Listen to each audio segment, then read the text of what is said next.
government, and they're like really like a big war zone, and they got to try and get off of this island, but they get kept captured, and they're hostages, and it is amazing. It's so suspenseful. No, I haven't seen that one. Did you see that one in cinemas? Because that's quite a recent one, isn't it? Yeah. Honestly, I watched it on the big screen. I personally don't think it would look as good if it was on a smaller screen. Yeah. Like there's the a big lot of screen films, sort of like there's a lot of films that have come out recently that I'm like, I love it. And people have watched it on like streaming platforms because a lot of stuff's come out to Disney Plus quite recently. And it just doesn't have the same impact. Like, I know stuff that's been like blockbuster, like we were talking about last week for our Oscars, like The Banshees of Inisherin. Like, I'm tempted to watch it, but I feel like it has that big screen impact, even though it's now I Disney. completely get you. Yeah, but like, whereas most films nowadays, they're quite like special effects, aren't they? Definitely. This has none of that, Really? and I actually sort of liked that. It was literally just acting, and it was quite realistic in that way because it showed how things happened on the plane, like with all like the people who were working there. It was so realistic, and then obviously there was hostages, and there was no special effects. It just made it seem more real. It made it more suspenseful. You can in imagine that way. like the only special effect that we used was perhaps like a green screen. Yeah, exactly. That's really so it was like more interesting. anxiety watching it, but it made it so much better. real. Because there's nothing worse than like an adventure film where it's just so unrealistic. You're like, like I'm not one to judge, but like iconic films such as King Kong, it's set in reality, but it's unrealistic because you've got like a massive gorilla climbing up a building. Like, not. I mean, it's still really fun and really good when you watch it, but it just made it more realistic. It's good watching that they've it. been able to build that suspense within like, what do you call it? Like a thing that's feasible. Like a plane crash could have happened. There's been hundreds of thousands of scenarios like that have happened in day-to-day life that hit the news, and it's like they've sort of taken that and made it into a blockbuster. Yeah, but I definitely say you must see it on the big screen to get like the faux sort of feeling, because on a small screen I don't think the anxiety that it wants to portray would come across. I completely get you. What about you? What's your film of the week? So my film of the week is actually quite an old one this week. We're taking it back to 1989, and my pick for this week is Heathers. Nice. So it stars the iconic Winona Ryder, who I absolutely love, in one of her first films, after rising to fame from Beetlejuice in the same year, and she was only 16 at the time of getting her role as Veronica Sawyer. Obviously, Winona is very acclaimed nowadays due to her role as Joyce Byers in Stranger Things, which is another one of my absolute favourite shows, and she is such an icon. So Heathers tells the satire dark comedy narrative of Veronica Sawyer and the snobby clique in Westerberg High, the high school that she goes to. And there are these three girls called the Heather. So you've got Heather Duke, Heather McNamara. And I've heard of this film. It's so good. It's been turned into a musical quite recently. But the Heathers literally rule the school, they're like the biggest clique of like the popular girls. Like imagine like Mean Girls, but 1980s. It's literally... I'm down. Yeah. I absolutely adore Mean Girls, so I'm down for that. I want to try that one. But it's quite like a dark comedy compared to Mean Girls, because obviously in Mean Girls you've got funny scenes like her getting hit by the bus. But in Heathers... Yeah, that's a funny one, Molly. No, you know what I mean? You know what I mean, though? Like, it's like that dark sense of comedy that she's, like, the popular one. Like, Regina's, like, the popular kid, but has to go to prom, like, literally in, like, a net cast. You know what I mean? It's like so funny, Holly. It's that unexpected. No, I it's that completely unexpected understand. dark comedy humour. Yeah. But in Heathers, with the help of her sadistic boyfriend JD, who's played by Christian Slater, once again in one of his first roles, she gives her teen angst a body count. So I'm not gonna. Oh, no more spoilers. No more spoilers. Because I know it coming out in theatres, and I also want to watch it. Yes. Do you think I should watch the film before I think you should. I know a lot of people who love the musical like I do, who haven't seen the original, but I always think it's best to watch the source material before. But discussing her role within the classic, Ryder commented in a 2014 interview with Entertainment Weekly that she absolutely loves the movie, to the fact where she talks about it like she's not even in it. If it's on TV, she watches it. She's probably seen it about 50 times. She can literally do it off by heart. And as I was saying, the film was turned into a musical adaptation, which actually came out in 2010 and originated off Broadway. Oh. And upon a successful run at London's Other Palace, it's currently touring the UK, making a stop in Plymouth between the 4th to the 8th of April. So it's definitely one to see, and I'm very glad I have tickets to that one. And being a film from the 80s, it's truly a cult classic that's had such a monumental legacy, winning Best New Musical at the What's on the Stage Awards in 2019.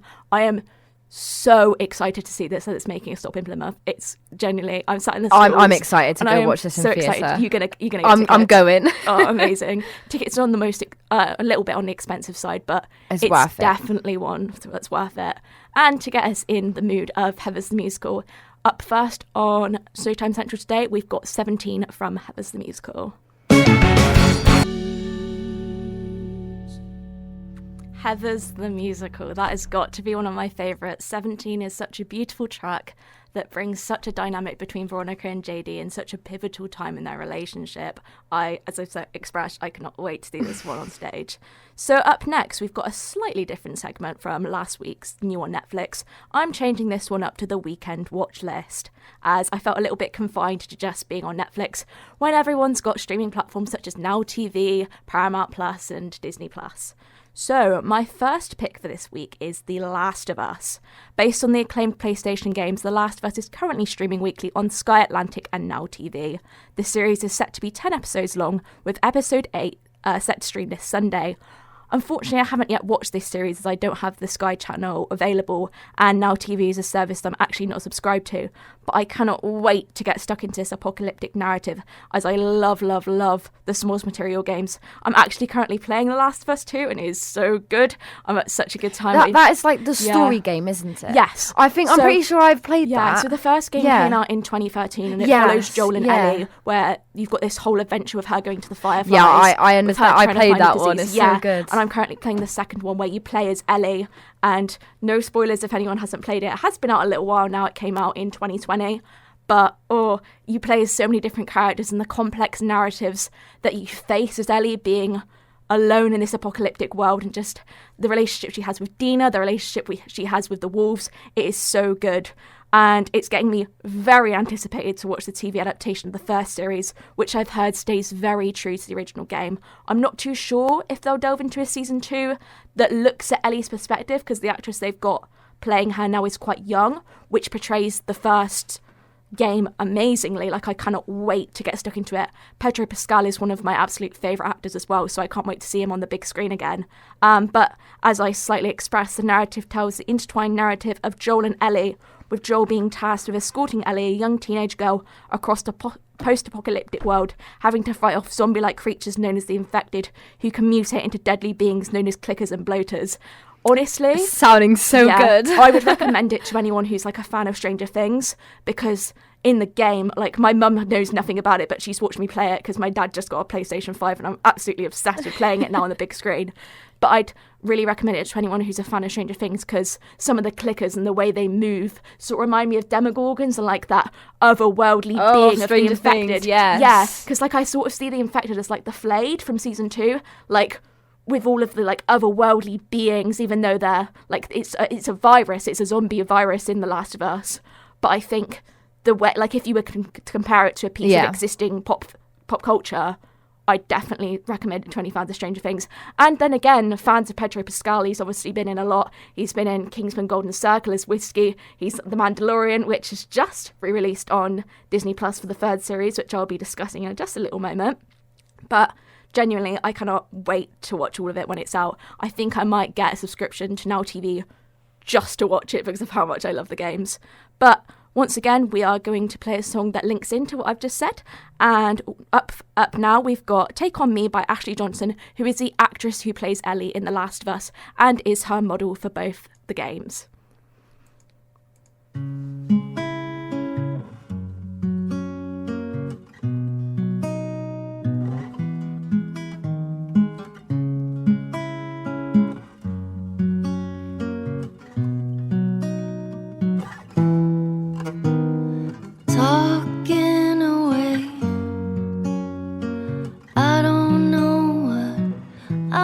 To say, I'll say it anyway.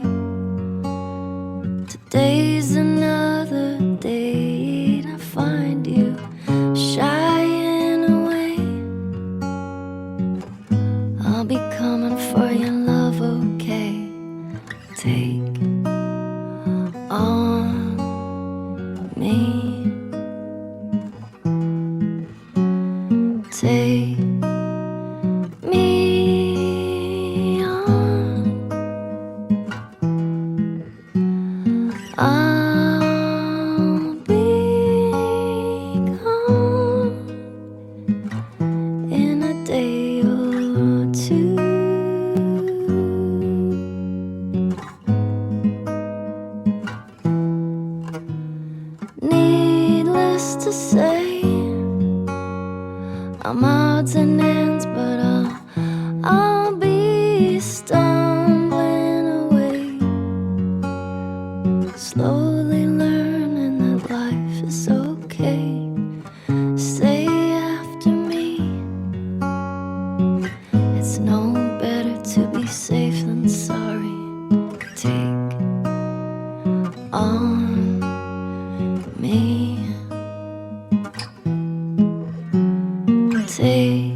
just to play my worries away.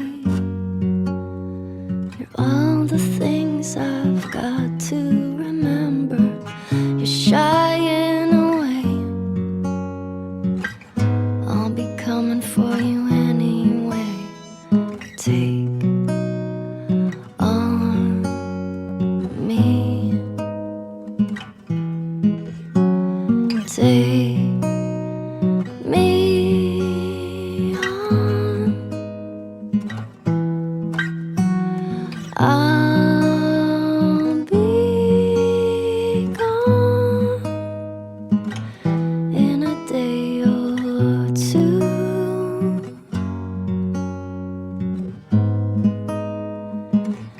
In a day or two.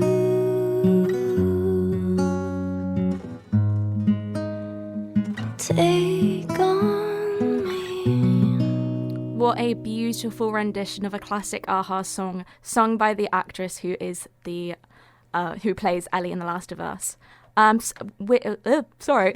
Starring the acclaimed Pedro Pascal, he comedically commented on his role as Joel in a recent interview with Wired, explaining that he hadn't heard of the game. Their instruction was, don't play the game. I ignored them. I tried to play the game and I was very, very bad at it. But my nephew was fantastic. It was important to me to play notes that were directly related to what was originally in the game, physically, visually, and vocally. And I think, from what I've seen, Pedro has done an amazing job. And speaking of Pedro Pascal, Disney Plus's renowned Mandalorian returned to our screens yesterday, with the debut episode of Season 3 dropping on the streaming service. Episodes will be dropping weekly on a Wednesday morning, so unfortunately for binge watchers like myself, we'll have to wait a little while to get fully immersed into the ongoing narrative of Din Djarin and the lovable Grogu. There will reportedly be 8 episodes in the series, with plentiful fan favourites returning. For those of you unfamiliar with the Star Wars spin-off, this story explains the events after the fall of the Galactic Empire, following a lone gunfighter who makes his way through the outer reaches of the lawless galaxy, known as the Mandalorian, played by the wonderful Pedro Pascal. Being a massive fan of the first 2 series, and with the episodes that included Pascal's character in the Book of Boba Fett, I'm very excited to see where this narrative will turn next, and I'm really hoping we'll get to see some more of Mandalore, as it's been teased by Pascal and some of the other creative members of the series that we'll see many more Mandalorians as Din's legacy as a Mandalorian develops. And finally, my final suggestion on today's weekend watch list is Red Rose. So this is a show that initially ran on the BBC and has just dropped on Netflix. The narrative is an original thriller exploring the relationship of teenagers and their online lives, especially through the use of social media.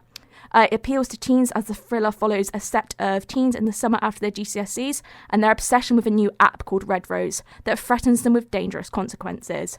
This originally streamed in August 2022, and since dropping on Netflix, the show has gained a plethora of new viewers, currently sitting at number 4 on the top 10 programmes on Netflix's streaming service. Having watched the show fully when it was streaming on the BBC, I would really highly recommend Red Rose to all fans of thrillers and a sense of a dystopia. As in certain episodes, the show really heavily reminded me of Netflix's Black Mirror, with this having a sense of reality with a deadly piece of technology that has such destructive consequences.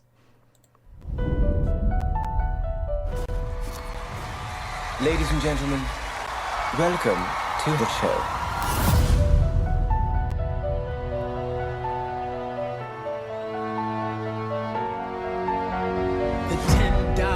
Founding father without a father, got a lot farther by working a lot harder, by being a lot smarter, by being a self-starter. To your union and the hope that you provide, may you always be satisfied.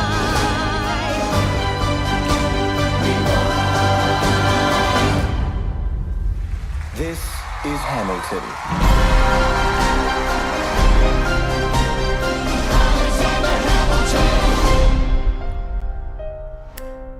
In my honest opinion, Hamilton is one of the best musicals to ever grace Broadway and the West End. Written by the multi-talented Lin-Manuel Miranda, this sung and rap-free musical was inspired by the 2004 book entitled Alexander Hamilton, which was released by Ron Chernow. Telling the story of the founding fathers of America, this acclaimed musical opened on Broadway in 2015 and has been a fond favourite in London since its debut in 2017. I've had the pleasure of seeing this production twice live on stage, once in April of 2018 and just again recently in February 2023. To discuss this production further, I talked to actor Joel Montague, who's currently playing King George III in the UK production, about what it's like to star in this acclaimed production and to be an actor within the performing arts industry. My name is Joel Montague. I've been very lucky. I've been able to play quite a few roles. I played Eddie in Funny Girl. I played Ogie in Waitress. I played Mendel in Falsettos. And I played Amos in Chicago. And currently I am playing King George III in Hamilton. Joel is also heavily acclaimed in the theatrical world for appearing in Guys and Dolls, Kiss Me Kate, School of Rock and The Rocky Horror Show, being best known for his leading comic roles on stage, but he's also choreographed and directed many pieces of theatre during his time in the industry. When discussing if this was still a career path he was pursuing whilst actively acting in Hamilton, Joel expressed to me that. A little bit, not as much at the moment. It's something that I'd want to pursue more. It's kind of difficult because when you're in your mid-30s, I don't like a lot of doors being closed. I think people always seem to feel like you have to be one thing. And I'm like, but why? Like, why do you have to be one? Why do you just have to be an actor? Why can't you be a director and a choreographer and other thing and all of the above? It's a very sort of weird closed shop, the creative industry. So it kind of like you just need someone to give you a bit of a chance, really.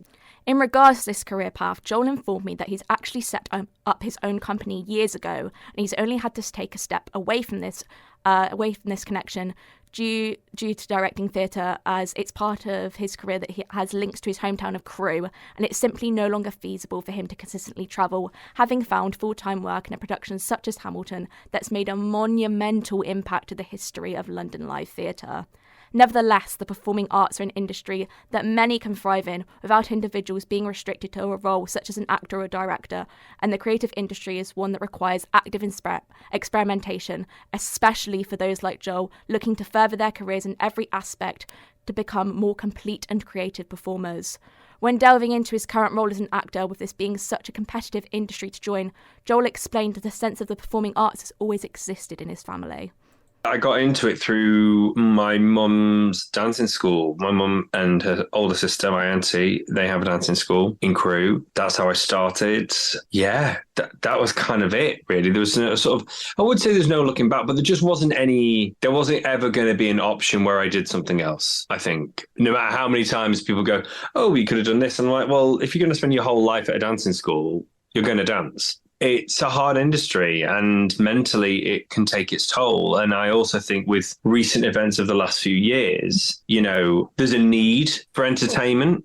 Of course, there's a need for and a want for entertainment. But the people that run it don't necessarily understand how much of a livelihood you give to that world. So when it's taken away from you, you sort of have nothing left, because when you're in it, you can't give your time to anything else but entertainment. With such a rich history within the industry, it's not surprising to see why Joel has gone on to have such iconic roles, such as Amos Hart, Dewey Finn, and has now landed a role as King George III in Hamilton. From an audience member's point of view, I'd honestly say that King George is one of the most comedic roles within the production. Granted, the actor within this role only sings a total of 3 songs from a track list of 46, with the whole musical being sung. But with songs like You'll Be Back and I Know Him, they bring such a required comedic value to the narrative of Hamilton, otherwise heavily focusing on America's fight for independence. Hamilton has become an acclaimed piece of musical theatre for many reasons, but one of these reasons is down to it becoming a cultural phenomenon that purposefully, in all versions of production, cast people of colour to play historical figures, implemented by creator Lin-Manuel Miranda to challenge whitewashing in American theatre. With the role of King George being originated by Jonathan Groff within the original Broadway cast, Joel discussed what it was like to be given this comedic and iconic role as a Caucasian actor. It's amazing. I'm very honoured to be in the show. It's just what Hamilton represents, I think. And to also sort of be, I guess you could say, to be a Caucasian actor in what it represents. To stand with how diversity should be portrayed in theatre and how it should be equal. I mean, there's always going to be arguments how it isn't equal and possibly never might be. It might never be equal. But I think we're a majority of actors and casting directors and creators are striving for everyone to be represented of every different walks of life. And Hamilton is definitely one of those shows, probably the first show that came along and did that at such a big impact. I mean, George, everything that George does is iconic. You really don't understand the gravitas of the role until you're in it. And when you're in it, it's just the best. Put it this way, it's going to take something very special for me to leave George. The production of Hamilton is one that will go on to have such a legacy within the performing industry, in my honest opinion. The production has recently announced that it will be embarking on a UK tour for the first time ever, with dates for Manchester and Edinburgh being revealed for November 2023 and February 2024 respectively, beginning its tour at the Manchester Palace Theatre, with the general sale of these tickets starting at 11 a.m. on March 13th. With this touring, I really, really hope it comes down here to Plymouth, but with the restrictions of such a complex stage and all the moving parts, I do worry this will happen, but I really, really hope it comes down here so I can see it for the third time, with talented performers such as Joel acting in performances of Hamilton all around the globe. This is a piece of musical theatre that's had such a monumental impact for me, and I highly suggest that none of you should throw away your shot to see it live on stage in the room where it happens. And speaking of the room where it happens, our next song is The Room Where It Happens from Hamilton. Mr. I will admit, Hamilton is my favourite musical of all time. I love it. You should have saw us singing along. So much. I know, I was bopping away in the studio here. So we, as I discussed, we went to see this show together at the start of February. I picked it because I hadn't seen it since 2018. And a lot of shows in London weren't on a Monday, the night we were there. So I was like, I'm going to get you to see Hamilton. Yeah, Hamilton was the one that was on. Love it so much. And the new cast in it were absolutely brilliant, with my standout favourite, one of them, of course, being Joel, who was such a pleasure to interview. And I absolutely loved Eliza, George Washington, and Marquise and Jefferson. I cannot express how much I love this show, what a monumental impact it's had on me. But I know your views are a little bit different than mine. They are, and I already feel people that are listening, like, hating on me right now. But unfortunately, it wasn't for me when I was watching it. So this was the first time I ever watched Hamilton, was when I was with Holly. And I have to say, from a performance side, the singing and the dancing was just insane. I absolutely loved that side. I could see the amount of effort that went into it. The choreography in it. Like, the storyline is mad. It just wasn't for me. I mean, I get that. It is based on, like, a massive biography. It's like literally so thick. It takes up most of my bookshelf. It's crazy. That Ron Chernow wrote in 2004, I think I said. But Lynn had the inspiration whilst he was on holiday to, like, he just read it and was like, oh my God, like, I need to do something with this. And the musical was formed. But I get why people don't like it. I think I found it hard to follow along because it was all songs. Yeah, I get you. If there was, like, some script, like spoken script, and it might have helped me to, like, understand. But so much was happening, but not much was being said, and I was getting so confused. Because many of the songs, like, flow into each other, so you can never listen to, like, the cast album on shuffle. Yeah. Because if you do, it's going to go from, like, the introduction to, like, a death of someone. You're like, oh my God, what is happening here? Like, if you're ever going to get into it for the first time, do not listen to it on shuffle. It makes no sense. It's a linear storyline that's completely sung through, and I've never seen a musical like that. But I think it does it in such a way that grasps my attention from the get-go, because I'd never seen anything like it. But I get what you mean with, like, the historical things. You've got to listen to every lyric because those are the dates. Unfortunately, it wasn't for me. I was, whilst you were there singing along, you were on the edge of your chair, just looking like you were just so into it. And then, unfortunately, on the second half, I'm not gonna lie, I fell asleep. I know you weren't feeling too other, so it was true. I did have, but no, I wasn't feeling the best. But genuinely, the amount of times I've watched it on Disney Plus with the original Broadway cast, who are absolutely phenomenal, and the way that like, the storyline continues, and it's told in such different ways with the cast. Like, the original Broadway cast, so the way I saw it in 2018, so the way I just saw it all gave me the same chills in every place, but I was like, the way the performers harness the role of, say, Angelica, Eliza, Peggy, like everyone, like I just named all the Schuyler sisters there, but like the role of Alexander is such a difficult one to play because it's such a complex narrative of him being an immigrant who's made his way to New York. They were incredible actors. I will give that. The way that the choreography is done in such a way that doesn't even use props. Like, the only props you have are the guns and, like, their costumes changing to show that, like, what war they're going to be in. And I get that, like, for people that aren't really into, like, the historical subtext of it, it might not be one to go to. But I just think that the way, like, some of it's done, like, I have the book at home, Hamilton the Revolution, and I was just reading through because I'm going to talk about it on my dissertation, Noteworthy, which is going to be on Workshop Radio. I don't think today, but a couple of episodes will be coming up. I'm going to talk about Lynn in my final episode, and I don't talk about this song, but there's a couple of things that people have come to ask me for because they know how big of a fan I am. Like in one of the songs, Angelica sings one note in You Consume My Waking Days that says, "My dearest Angelica," with a comma after dearest. People are like, what does that mean? Like, it's literally a comma, like, what does that mean? And it's because he's saying, like, my dearest Angelica, and it's, like, personifying her as her dearest because she was madly in love with him but let her sister go for him because... Your passion for this show is everything. I'm just watching you right now with a big smile on your face. Of so many things because there's so much background you can read into it of Lynn's whole inspiration to the song lyrics to everything that builds it up. Like, the choreography, I could literally go on for days.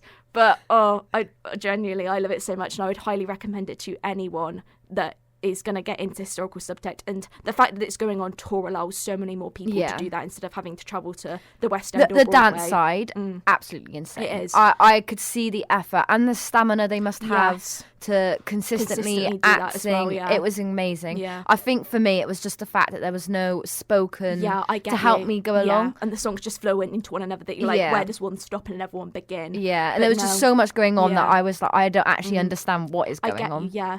But I'm just going to say a couple of my standout favourites. So I absolutely adored, as I said, Joel Montague as King George when he was coming on with like the Never Gonna Be President Now. That is such a hilarious scene where it's literally like dancing around the stage even though he should be in England and he's come to New York to like dance about. Shan Atko as Eliza was absolutely phenomenal, as so was Trevor Dion Nicholas as George Washington. And my final shout out is Waylon Jacobs, who duplicated the role of Marquis de Lafayette in the first act and Thomas Jefferson in the second act. I think like that might have confused you as well, that a couple of them double up. When like a character's not really involved anymore, so like the actress who plays Peggy in the first act, because that's such a small role, will go on to play Mariah Reynolds and so on and so on. So I think that might confuse people as well, but I cannot recommend it enough. But we are now on to our next segment, which is Actor of the Week. Who is your Actor of the Week this week, then? Okay, so my Actor of the Week is from Avatar: The Way of Water. I know we spoke a bit about this last week, but we never actually spoke about the actors. We didn't, no. And Sam Worthington, who plays Jake Sully in the movie, incredible actor. I don't think you've watched this, I have you? haven't, no. But are you thinking of watching it? I wanted to, yeah. Obviously, the original came out like a while ago. I reckon, you've seen the original? Yes. Yeah. I reckon it might come out on Disney Plus eventually, though. But as we were saying with like Plane, I feel like it's one of those ones you kind of need to see on the big screen. Yeah, but I don't know. 100%. I feel like if it comes to Disney it's a Plus, very long movie, so you have to have a good attention span. Yeah. I had enough attention to watch Babylon, so that almost like that is true. It's all about Jake Sully and his wife forming a family, and they're doing everything to stay together. They got to move and leave their home, and they're like the massive forest creatures, but they got to move when there's like an ancient threat and they've got to fight a difficult war. That does sound really interesting. I'm a massive sci-fi fan. Yeah, it's insane. And then they learn how to like adapt to water because there's like different avatar creatures, and it's insane. And that acting, like it sort of brings you like more of a backstory. Comes so many 100%. Years later. Yeah. And I just absolutely love Sam Worthington playing Jake Sully. He was amazing. He was such a good role in it.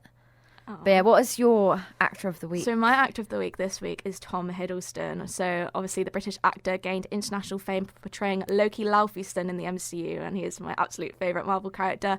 And outside of the Marvel franchise, Hiddleston has also rose to fame with his work in films and TV shows such as The Essex Serpent from 2022, Kong Skull Island from 2017, The Night Manager in 2016. He even had a little cameo in Muppets The Most Wanted in 2014.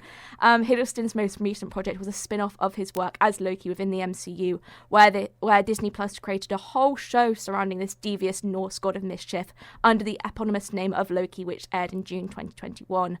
And honestly, despite being a spin-off of the heavily acclaimed and beloved character, this series is actually going to have such a monumental impact to the future of the MCU, with the final episode of this little spin-off series introducing us to a character called He Who Remains, who has plentiful variants across the multiverse that the MCU is starting to build. One of these being Kang the Conqueror, who's recently appeared in Ant-Man and the Wasp: Quantumania, and will be the central villain of Phase 5 of the franchise. Season 2 of Loki is due to air this summer, and I know fans like myself can't wait for Hiddleston's on-screen return. Genuinely, the way that they introduced Kang, I didn't think he was going to be too much of an important character, but the whole New Avengers film where they're going to bring the New Avengers, because obviously they've split up with Endgame, is called the Kang Dynasty. So I think that most people are like, oh, I don't really need to watch the spin-offs like Miss Marvel and this and that. Love the mocking voice, Holly. Yeah, you know what I mean though? I know a lot of people who have not watched the Disney Plus ones. Yeah. Like with the Marvels coming out this November, you need to watch Miss Marvel to understand I Kamala get Khan's you. backstory. But no, it was genuinely seeing how they did Kang on a big screen. I know it's been knocked a little bit for its CGI with MODOK being a little bit weird, but that is just the way he is portrayed in the comics, and I was really glad to see characters get their chance in the spotlight on a big screen, and I saw this one in cinemas and it was absolutely brilliant. And quickly, just in other news, it's also been announced that it's been announced that season 2 of The Night Manager is in the works with Amazon Prime and the BBC 7 years after being off air, which will see Hiddleston reprise his role as the protagonist Jonathan Pine. Deadline has reported that the first season was one of the top-rated UK dramas of that year, both in the US and the UK. So whilst this is a show I'm personally unfamiliar with, it's definitely one to consider viewing for fans of Hiddleston's broad array of work. And with season 2 coming out very soon, I'm going to definitely go back and watch series 1 of this because I'm obsessed with Tom's work. So up next we have another song. This links heavily into Avatar. It's Nothing Is Lost by The Weeknd.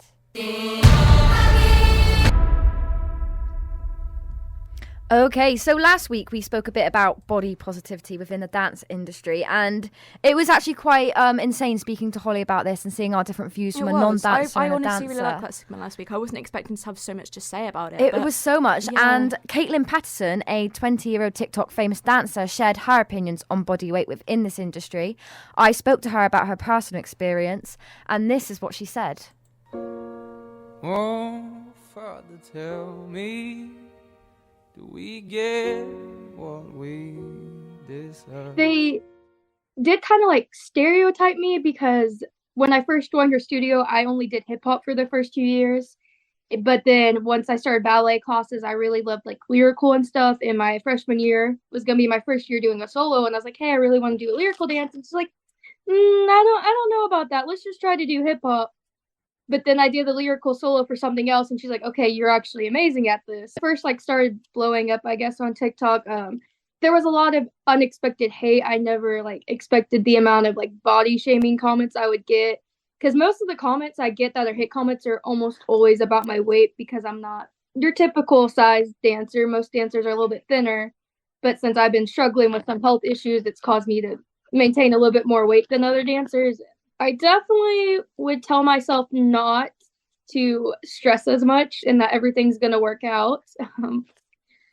And then I would also tell myself not to worry about how much, my weight and all that, because worrying about your weight just makes you stress more, and then it just hinders your dance a lot more. I would just tell myself to just focus on eating as healthy as I can and just focus on getting better at dance and not focusing on my appearance as much. Some people, it can affect them, if you gain a bunch of weight at once or you lose a bunch of weight.